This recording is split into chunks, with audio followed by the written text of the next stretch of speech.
friends, my name is Vyom.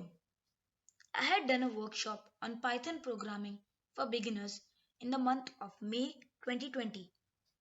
Why Python? This just happened to me because I got an opportunity via one of the Olympiad exams I had taken to be a part of this workshop. I further found out that Python is an easier language with easy syntax for people who have just begun programming. During my vacation, while brushing up my knowledge, I decided to create a tutorial for beginners based on my understanding and my knowledge. I hope you will be able to benefit from these videos. The content are in the following sequence. First video is about how to download Python.